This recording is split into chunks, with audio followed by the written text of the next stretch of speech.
ഇടുക്കിയിൽ വയോധികയായ അമ്മയുടെയും മകന്റെയും മൃതദേഹങ്ങൾ വീടിന് സമീപം കുഴിച്ചിട്ട നിലയിൽ കണ്ടെത്തി. കൊലപാതകമാണെന്നാണ് പ്രാഥമിക നിഗമനം. പ്രതിയെന്ന് സംശയിക്കുന്ന സജി ഒളിവിലാണ്. നെടുംകണ്ടം സ്വദേശി പൊന്നുട്ടയിൽ മേരിക്കുട്ടി, ഇവരുടെ മകൻ റെജി എന്നിവരാണ് മരിച്ചത്.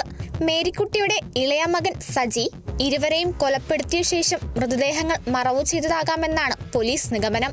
സംശയകരമായ കുറെ സാഹചര്യങ്ങളുണ്ട്. അവർ രണ്ടുപേരും കൊലപ്പെട്ടതാണെന്നൊരു സംശയമുണ്ട്.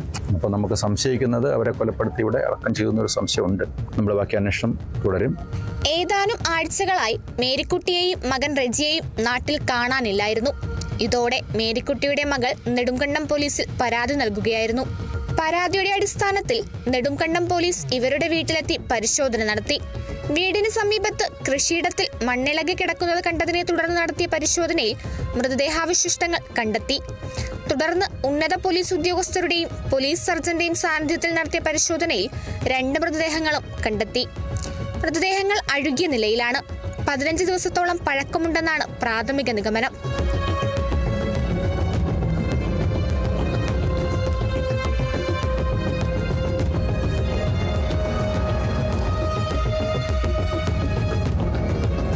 മരിച്ച റെജിയും പ്രതിയെന്ന് സംശയിക്കുന്ന സജയും തമ്മിൽ മദ്യപിച്ച് വഴക്കുണ്ടാക്കുന്നത് പതിവായിരുന്നു. സ്ഥിരം പ്രശ്നങ്ങൾ ഉണ്ടാക്കുന്ന ഇവർ അയൽക്കാരെയും സഹോദരിമാരടക്കമുള്ള ബന്ധുക്കളെയും വീട്ടിലേക്ക് അടുപ്പിച്ചിരുന്നില്ല. വിവിധ അസുഖങ്ങളാൽ ബുദ്ധിമുട്ടുന്ന അമ്മയെ കാണുന്നതിനായി സഹോദരിമാർ വീട്ടിലെത്തുന്നത് പോലും ഇവർ തടഞ്ഞിരുന്നു. റെജിയും സജിയും തമ്മിൽ മദ്യപാനത്തെ തുടർന്നുണ്ടായ കയ്യാങ്കളി കൊലപാതകത്തിൽ കലാശിച്ചതായാണ് നിഗമനം. പ്രതിയെന്ന് സംശയിക്കുന്ന സജി കഴിഞ്ഞ ദിവസം വരെ വീട്ടിലുണ്ടായിരുന്നു. പോലീസ് സംഘം കഴിഞ്ഞ ദിവസം പ്രദേശത്തെത്തിയതോടെ ഇയാൾ ഒളിവിൽ പോവുകയായിരുന്നു. സജിയെ കണ്ടെത്തുന്നതിനായി പോലീസ് അന്വേഷണം ഊർജിതമാക്കി.